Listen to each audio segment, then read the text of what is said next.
full of promises and truth, puno ng mga pangako at katotohanan. Job 22 verse 21. Sumang-ayon ka sa Panginoon, makipagkasundo ka sa Kanya.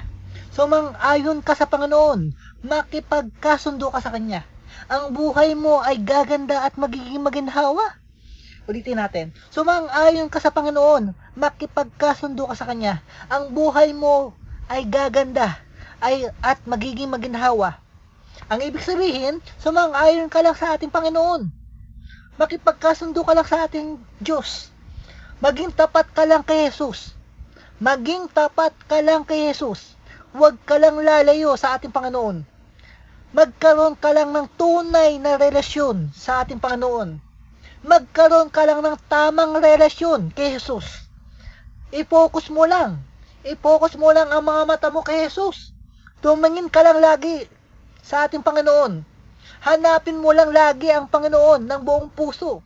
Papasukin mo lang si Jesus sa iyong buhay, sa iyong puso. Sumunod ka lang. Sumunod ka lang ng mabuti kay Jesus dito sa salita ng Diyos. Ang buhay natin ay gaganda at magiging maginhawa. Okay? Gaganda ang ating buhay. Giginhawa ang ating buhay. Uunlad ang ating buhay. Okay? Magiging maayos ang ating buhay. Magkaroon ka lang ng tamang relasyon sa ating Diyos. Okay? Mas gaganda ang future mo. Mas gaganda ang future mo kung magkakaroon ka ng tamang relasyon sa ating Panginoon. Mas magiging maayos ang ating buhay. Mas gaganda ang ating buhay kung magkakaroon tayo ng tamang relasyon sa ating Panginoon. Okay? Lumapit lamang tayo ng maayos kay Jesus. Kanino tayo lalapit ng maayos? Kay Jesus. Okay? Lumapit lamang tayo ng maayos kay Jesus. Magkaroon lamang tayo ng tamang relasyon sa ating Diyos. Magkaroon lamang tayo ng tamang relasyon sa ating Diyos. Sumunod lamang tayo ng mabuti kay Jesus. Dito sa salita ng Diyos. Ang buhay natin ay gaganda at magiging maginhawa. Okay? Pangako ito ng Diyos. Tutuparin ng Diyos ang kanyang pangako sa tamang panahon, sa kanyang kapanahunan. Deuteronomy 28 verse 1 to 14. Okay. Susundin lamang ninyo si Yahweh na inyong Diyos at tutuparin ang kanyang mga utos. Gagawin niya kayong pinakadakila sa lahat ng mga bansa sa balat ng lupa. Okay?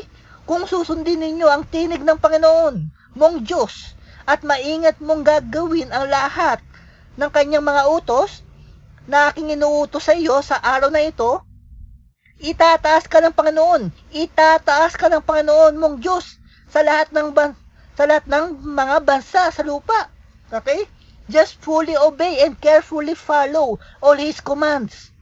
Okay? Ang ibig sabihin, kung buong buo natin susundin si Jesus dito sa salita ng Diyos at susundin natin ng maayos ang salita ng Diyos, itataas ka ng Panginoon mong Diyos sa lahat ng mga bansa sa lupa. Mag-iingat. Okay? Mag-iingat tayo sa ating kinikilos at sa ating ginagawa upang masunod natin ng buong buo ang kanyang salita. Okay? At dapat tayong sumunod ng maayos sa kanyang salita upang tayo ay pagpalain ng Panginoon. Okay? And blessings will follow sa buhay mo. Okay? All these blessings ay matatanggap mo mula sa ating Diyos. Okay? Lahat ng mga pagpapala ay matatanggap mo sa ating Panginoon if you fully obey and carefully follow all His commands. Okay? Ang ibig sabihin, sumunod tayo ng buong buo sa kanyang salita, sa salita ng Diyos. At pulido dapat ang pagsunod natin sa salita ng Diyos. Sundin natin ng maayos. Okay? Sundin natin ng mabuti ang salita ng Diyos. At sa tuwing sumusunod tayo ng maayos sa salita ng Diyos, okay? Sa tuwing sinusunod natin ng buong buo ang salita ng Diyos at pinulido natin ang pagsunod natin sa salita ng Diyos, lahat ng pagpapala ay matatanggap mo mula sa ating Diyos. Okay? Lahat talaga ng blessings matatanggap mo Ano ba ibig sabihin nito? Ang ibig sabihin, kung susunod tayo ng maayos, ng mabuti sa salita ng Diyos, may magandang resulta ito sa atin. Okay? May magandang idudulo sa atin. Okay? May magandang idudulo sa atin kung susunod tayo ng mabuti sa salita ng Diyos. Masagalang pagpapala ang magiging resulta nito kung susunod tayo ng maayos sa salita ng Diyos. Okay? Masagalang pagpapala ang matatanggap natin mula sa ating Panginoon. Okay? Verse 2. At ang lahat ng pagpapalang ito ay darating sa iyo at aabot sa iyo. Okay? Kung iyong susundin ang tinig ng Panginoon mong Diyos. Okay? Mapapasayo ang lahat ng mga pagpapalang ito kung susundin ninyo ang Diyos ninyong si Yahweh. Okay? Pagpapalain niya kayo sa inyong bayan. Okay? Sa inyong mga lugar at sa inyong mga bukid. Okay? Pagpapalain niya kayo ng maraming anak, masaganang ani sa inyong lupain at maraming alagang hayop. Okay? Verse 5. Pagpapalain ng Panginoon ang imbakan ng inyong inaning butil at ang lahat ng pagkaing nagmumula roon. Pagpapalain niya kayo sa lahat ng inyong gagawin. Okay? Pagpapalain kayo ng Panginoon sa lahat ng inyong gagawin. Okay? Pagpapalain niya ang inyong mga kamalig. Inuulit ko. Pagpapalain niya ang inyong mga kamalig, ang inyong mga tahanan, ay pagpapalain ng Panginoon. Okay? Ang inyong mga tahanan ay pagpapalain ng Panginoon. At lahat ng inyong gawain, pagpapalain niya kayo sa lupaing ibibigay niya sa inyo. Ano ba ibig sabihin nito? Ang ibig sabihin, pagpapalain tayo ng Panginoon sa lahat-lahat ng bagay. Pagpapalain tayo ng Panginoon sa lahat-lahat ng bagay. Hindi tayo magkukulang sa pagkain at sa inumin. Okay? Hindi tayo magkukulang sa financial. Masaganang pagpapala ang matatanggap natin sa Panginoon. Okay? Masaganang pagpapala ang matatanggap natin sa Panginoon sa pangalan ni Jesus. Okay? Ang ibig sabihin, masaganang pagpapala ang matatanggap natin. Masaganang pagpapala ang matatanggap natin mula sa ating Panginoon. Kung mag-aaral lamang tayo ng mabuti sa salita ng Diyos, makakatanggap tayo ng mga pagpapala kung susundin natin ng maayos ang lahat ng natutunan natin sa salita ng Diyos. Okay? Psalms 128 verse 4. Ang sino man kung si Yahweh ay buong pusong susundin. Okay? Ang sino man kung si Yahweh ay buong pusong susundin. Buong puso nating susundin si Jesus dito sa salita ng Diyos. Ang buhay niya ay uunlad at laging pagpapalain. Ang buhay niya ay uunlad at laging pagpapalain. Okay? Ang ibig sabihin, sumunod lamang tayo ng buong puso kay Jesus. Sumunod lamang tayo ng buong puso kay Jesus. Sumunod lamang tayo ng buong puso sa salita ng Diyos.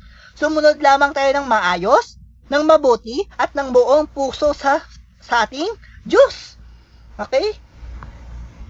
Mahalin lang natin ang Panginoon ng higit sa lahat. Okay? Mahalin mo lang si Jesus. Mahalin mo lang si Jesus ng buong puso mo, ng buong kaluluwa mo, ng buong pag-iisip mo, at ng buong lakas mo. Ang buhay natin ay uunlad at laging pagpapalain. Ang buhay natin ay uunlad at laging pagpapalain. Okay? Magiging maayos ang ating buhay. At lagi tayong pagpapalain ng Panginoon sa ating buhay. Hindi niya pababayaan ang ating buhay. Okay? Hindi niya pababayaan ang ating kinabukasan. Sumunod lamang tayo ng buong puso kay Jesus dito sa salita ng Diyos. Okay? Job 36 verse 11 to 12. Kung susunod sila kay Jesus at maglilingkod sa Kanya. Okay? Kung susunod sila kay Jesus at maglilingkod sa Kanya, buong buhay silang mamumuhay. buong buhay silang mamumuhay sa kasaganaan at kaligayahan. Wow! Kung sila ay makikinig sa salita ng Diyos at sa Diyos ay maglingkod, buhay na sagana at payapa sa kanila ay idudulot. Okay? Ngunit kapag sila ay hindi nakinig at pinairal ang kamangmangan, siguradong kamatayan ang kanilang hahantungan. Okay? Isaiah 1 verse 19 to 20. Okay. Kung susundin ninyo ang aking mga sinasabi, sabi ng Panginoon, tatamasin ninyo ang ani ng inyong lupain. Okay? Kung kayo ay sasang-ayon dito sa salita ng Diyos, kung sasang-ayon kayo dito sa salita ng Diyos at magiging masunurin sa salita ng Diyos, kayo ay kakain ng mabubuting bagay ng lupain. Okay? Tayo ay kakain ng masasarap na pagkain, ng mga masusustansyang pagkain. Okay? May enjoy natin ang mga tanim, ang mga pananim ng ating lupain. Okay? Matatanggap natin at ma-enjoy natin ang mga pagpapalang ibibigay sa atin ng Panginoon. Okay? Sundin lamang natin ng maayos si Jesus sa kanyang salita. Okay? Ngunit, kung susuway kayo at magre-rebelde, kung tututol kayo, siguradong kayo ay mamamatay. Ito ang mensahe ni Yahweh. Okay? Sino ang nagmensahe sa atin? Si Yahweh. Ito ang mensahe ni Yahweh sa atin. Okay? 1 Samuel 12 verse 14 to 15. Okay? Kung mamumuhay kayong may takot kay Yahweh, kung maglilingkod kayo sa Kanya at susundin ang Kanyang kalooban, kung hindi kayo susuway sa Kanyang mga utos, kung hindi kayo susuway sa Kanyang mga utos, at kung kayo at ang inyong hari ay susunod kay Yahweh na inyong Diyos, magiging maayos ang inyong pamumuhay. Okay? Magiging maayos ang inyong pamumuhay. Ngunit, kapag hindi kayo sumunod sa Kanya, okay? Kapag hindi kayo sumunod sa salita ng Diyos, sa halip ay lumabag kayo, sumuway kayo sa Kanyang mga utos, paparusahan niya kayo, sabi ng Panginoon. Okay? Ano ba ibig sabihin nito? Ang ibig sabihin, kapag maganda ang ginawa mo sa ating Panginoon, maganda din ang kalalabasan nito. Maganda din ang ibubunga nito sa inyo. Okay? Inuulit ko, kapag maganda ang ginawa mo sa ating Panginoon, maganda din ang kalalabasan nito. Maganda din ang ibubunga nito sa iyo. Okay? Pero kapag pangit naman ang ginawa mo sa ating Panginoon, pangit din ang kalalabasan nito. Pangit din ang ibubunga nito sa inyo at sa akin. Okay? Ang ibig sabihin, ano ba ibig sabihin nito? Ang ibig sabihin, magkaroon lamang tayo ng tunay na pagkatakot sa ating Diyos.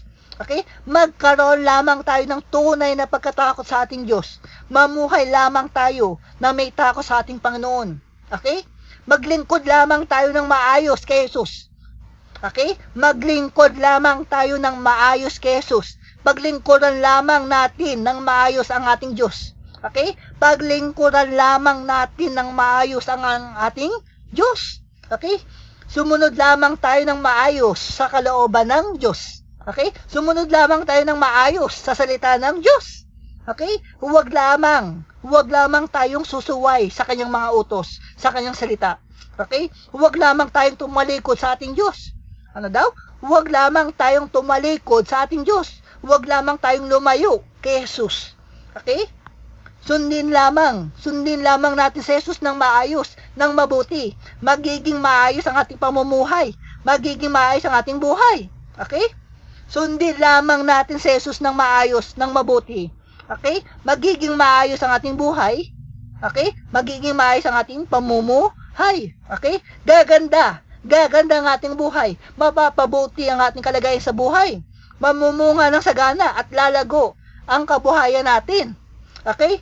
Paglingkuran lamang natin ang Diyos sa pamamagitan ng pagkanta at pag-awit sa Kanya. Okay? Paglingkuran natin ng maayos ang Panginoon sa pamamagitan ng pagkanta at pag-awit sa Kanya. Okay?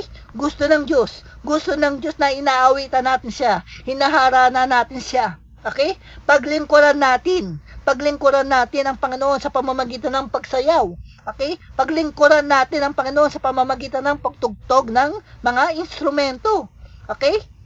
Pagtugtog ng mga gitara, pagtugtog ng organ, pagtugtog ng drum. Okay? Pinaglilingkuran pala.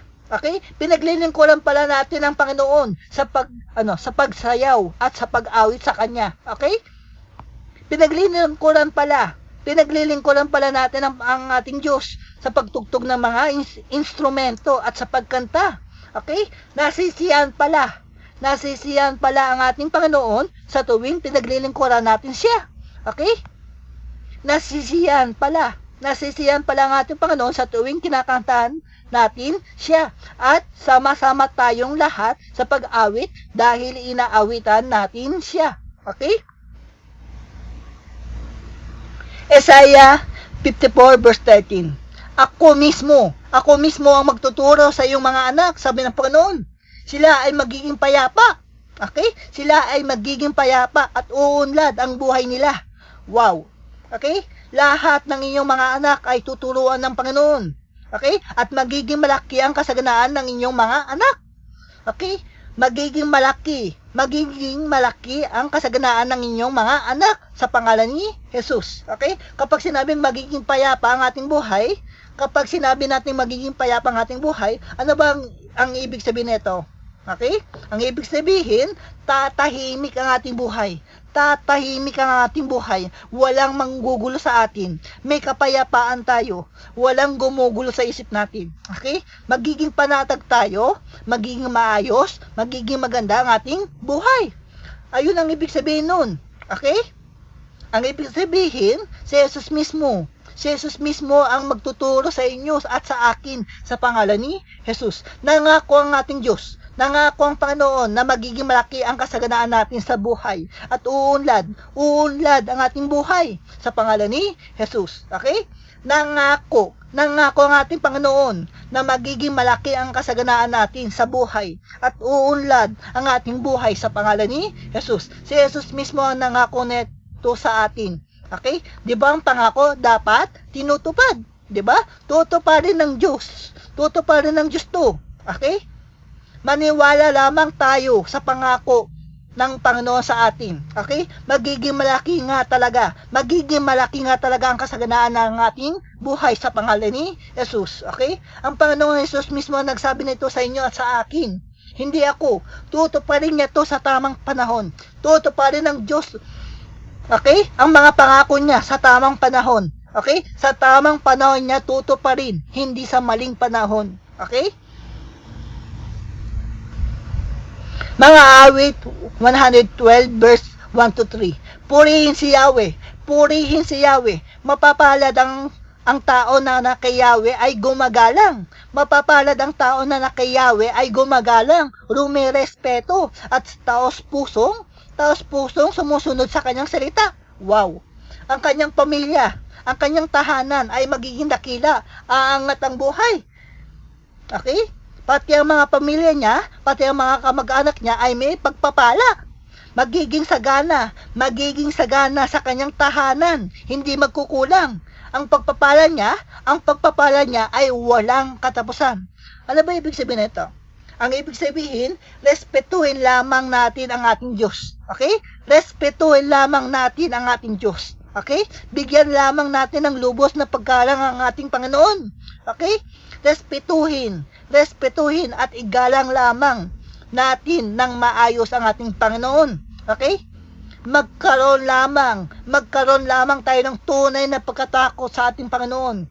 Okay? Sumunod lamang tayo ng taos-puso sa ating Diyos, sa salita ng Diyos. Okay? Sumunod lamang tayo ng taos-puso sa salita ng Diyos. Okay? Buong puso tayong sumunod ng maayos sa Panginoon sa salita ng Diyos. Okay? Magkaroon lamang tayo ng tamang relasyon kay Jesus. Magiging dakila tayo. Okay? Ang ibig sabihin ng magiging dakila tayo, ang ibig sabihin, aangat ang ating buhay. Aangat ang ating buhay. Magiging maayos ang ating buhay. Okay? Pati ang mga pamilya natin, magiging dakila, aangat din ang buhay nila. Okay? Magiging maayos din ang kanilang buhay. Okay? Magiging saganan ang ating mga bahay, ang ating mga buhay. Okay? At hindi natatapos ang mga pagpapalang ibibigay sa atin ng Diyos. Mamumunga ng sagana ang ating kabuhayan. Okay? Hindi tayo mauubusan ng kabuhayan. Okay? Hindi tayo mauubusan ng kabuhayan. Laging masagana ang ating kabuhayan. Ang pagpapala natin ay walang katapusan, panghabang buhay. Okay? Pangako ito ng Diyos sa atin. Okay?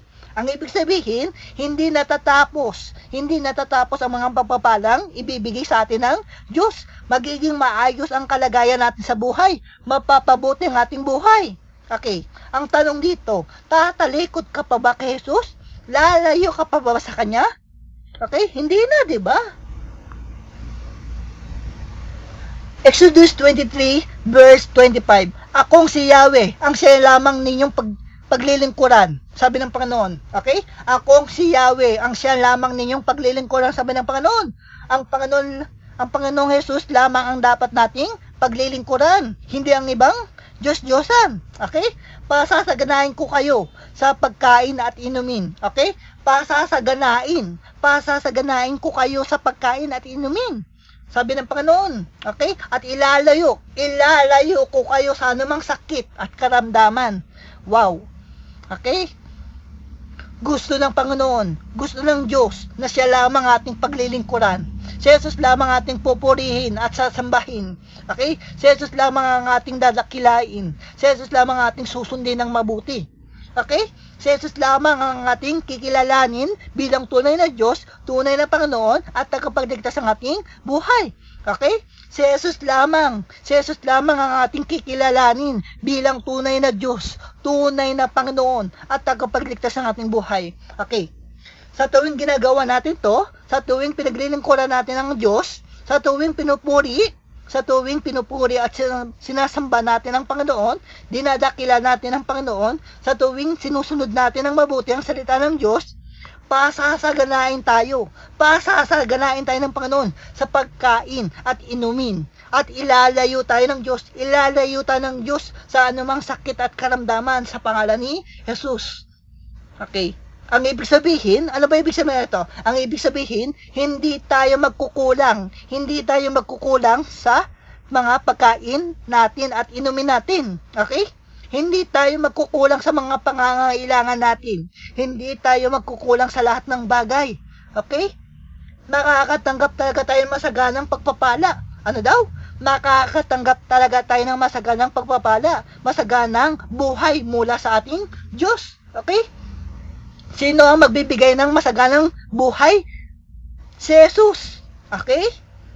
Hindi tayo pagkukulangin ng Panginoon. Hindi tayo pagkukulangin ng Diyos. Okay? At tatanggalin ng Panginoon ang ating mga sakit at karamdaman. Aalisin ng Diyos ang ating mga sakit sa pangalan ni Jesus.